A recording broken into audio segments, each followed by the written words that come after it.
বন্ধুরা, তোমরা সবাই কেমন আছো? আমার সকল বন্ধুদের অনেক অনেক ভালোবাসা। আশা করি তোমরা সবাই ভালো আছো। তোমাদের ভালোবাসা আমরাও ভালো আছি। আজ বলবো একটা পৌরাণিক কাহিনী, নারদ মুনির কাহিনী। নারদ মুনি ছিলেন ব্রহ্মার মানসপুত্র, কিন্তু প্রথমে তিনি ব্রহ্মার মানসপুত্র ছিলেন না। তিনি ছিলেন এক শূদ্রাণীর পুত্র। লোমশ নামে এক মুনি ছিলেন। তার সেই মুনির সারা শরীর ছিল লোমে ঢাকা, ঘন লোমে ঢাকা। এক একটি লোম এক এক কল্পযুগ ধরে পড়ত। যতদিন না তার শরীরের লোম সব পড়ে যাবে ততদিন তার মৃত্যু হবে না। সেই লোমশ মুনির আশ্রমে এক দাসী ছিলেন। সেই দাসীর নাম ছিল সৌবালিনী। সেই সৌবালিনী লোমশ মুনির সেবা শুশ্রূষা করতেন, পুজো যাগযজ্ঞর সমস্ত জোগাড় করতেন। এইভাবেই থাকত।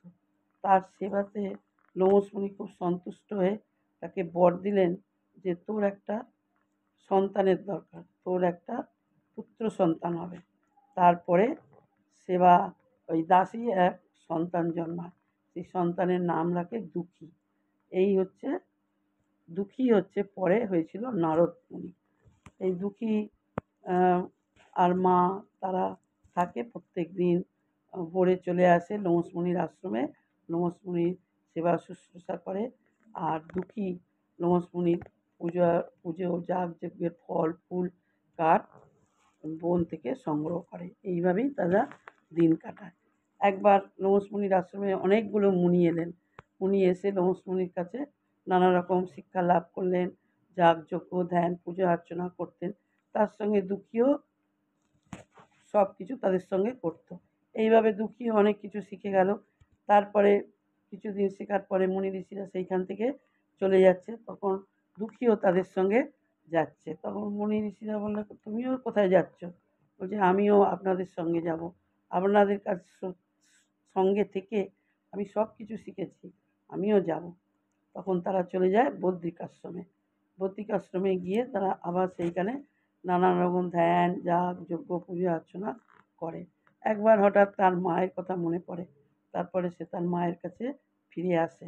এসে মায়ের কাছে থাকতে শুরু করে। আর বেশ কিছুদিন থাকার পরে তার মা সাপের কামড়ে মারা যায়। তখন মায়ের সমস্ত কাজকর্ম করে লোমশ মুনির সঙ্গে দেখা করে আবার তিনি সেই আশ্রম থেকে বেরিয়ে পড়ে।